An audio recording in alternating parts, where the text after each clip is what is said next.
ಹಾಸನ ಜಿಲ್ಲೆಯಲ್ಲಿ ಕರಡಿಗಳ ಹಾವಳಿ ಹೆಚ್ಚಾಗಿದೆ. ಅರಸೀಕೆರೆ ತಾಲೂಕಿನ ದೊಡ್ಡಘಟ್ಟದಲ್ಲಿ ಕರಡಿ ಪ್ರತ್ಯಕ್ಷವಾಗಿದ್ದು ಆಹಾರ ಅರಸಿ ದೊಡ್ಡಘಟ್ಟದಲ್ಲಿ ಕರಡಿ ಓಡಾಟವನ್ನ ಮಾಡ್ತಿದೆ.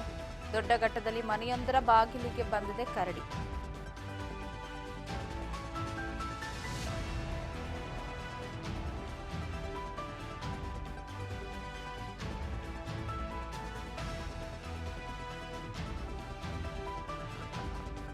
ಆಹಾರ ಅರಸಿ ದೊಡ್ಡಘಟ್ಟದಲ್ಲಿ ಕರಡಿ ಓಡಾಟವನ್ನ ನಡೆಸಿದೆ. ಹಾಸನ ಜಿಲ್ಲೆಯಲ್ಲಿ ಕರಡಿಗಳ ಹಾವಳಿ ಹೆಚ್ಚಾಗ್ತಾ ಇದೆ. ಅರಸೀಕೆರೆ ತಾಲೂಕಿನ ದೊಡ್ಡಘಟ್ಟದಲ್ಲಿ ಕರಡಿ ಪ್ರತ್ಯಕ್ಷವಾಗಿದೆ.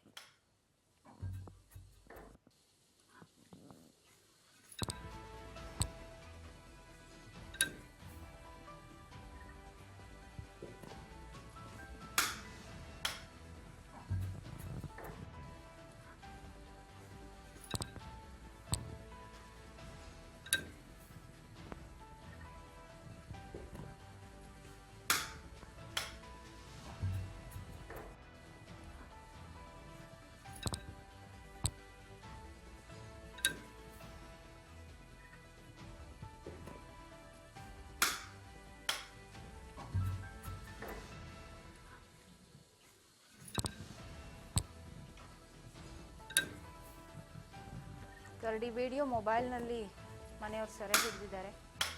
ಗೇಟ್ ಮುಂಭಾಗ ಓಡಾಡ್ತಾ ಇದೆ ಕರಡಿ. ಮನೆ ಮಂದಿಗೆಲ್ಲ ಆತಂಕ ಎದುರಾಗಿದ್ದು ಅರಣ್ಯ ಇಲಾಖೆ ಅಧಿಕಾರಿಗಳು ಕೂಡಲೇ ಸ್ಥಳಕ್ಕೆ ಬರಬೇಕು, ಸೆರೆ ಹಿಡಿಬೇಕು.